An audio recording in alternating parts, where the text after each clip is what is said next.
The great Indian Kapil show मुळे घराघरात लोकप्रिय झालेला कॉमेडियन कपिल शर्मा संबंधित एक धक्कादायक बातमी समोर आली आहे। कपिलच्या कॅनडामधील सरे येथे नुकत्याच सुरू केलेल्या कॅप्स कॅफेवर गोळीबार करण्यात आला आहे।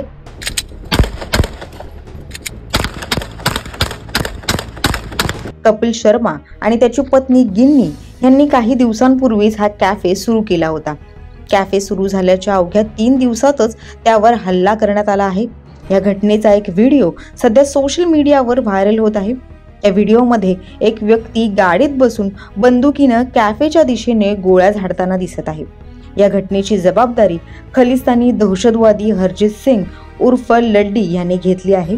मिळालेल्या माहितीनुसार या हल्ल्याची जबाबदारी बब्बर खालसा इंटरनॅशनल या खलिस्तानी दहशतवादी संघटनेने घेतली आहे। या घटनेशी संबंधित हरजीत सिंग लड्डी हे या प्रकरणात मुख्य नाव म्हणून समोर आलं आहे।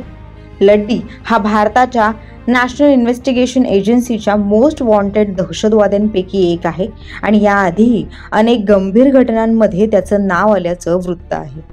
या प्रकरणी हरजीत सिंग लड्डीनं कपिल शर्माच्या कॅफेवर झालेल्या गोळीबारामागे आपणच असल्याचा दावा सोशल मीडियावर केला आहे।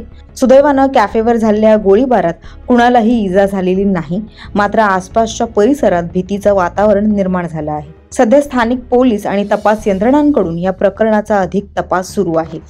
दरम्यान गोळीबाराची ही घटना झाल्यानंतर कॅप्स कॅफेद्वारे इंस्टाग्राम अकाउंटवरून पोस्ट करत याबद्दलची माहिती देण्यात आली। या पोस्टमध्ये म्हटलंय की मैत्रीपूर्ण संभाषण आणि आनंदात चविष्ट कॉफीचा आस्वाद घेता यावा या उद्देशानं आम्ही कॅप्स कॅफे उघडलं। त्या स्वप्नाशी हिंसाचार जोडणं हृदयद्रावक आहे। आम्ही या धक्क्याला तोंड देत आहोत, पण आम्ही हार मानणार नाही। मेसेजद्वारे आपण सर्वांनी दिलेला आधार आणि केलेल्या प्रार्थनेसाठी आम्ही आभारी आहोत। आज हा कॅफे आहे तो केवळ तुमच्या विश्वासामुळे। चला आपण या हिंसाचाराच्या विरोधात ठामपणे उभं राहूया आणि लवकरच भेटू, अशी पोस्ट कॅफेच्या वतीनं करण्यात आली आहे। यावेळी कॅफेच्या वतीनं पोलिसांचे देखील आभार मानण्यात आले आहेत। दरम्यान कपिलची पत्नी गिन्नीनं काही दिवसांपूर्वीच या कॅफेची पहिली झलक सोशल मीडियावर शेअर केली होती।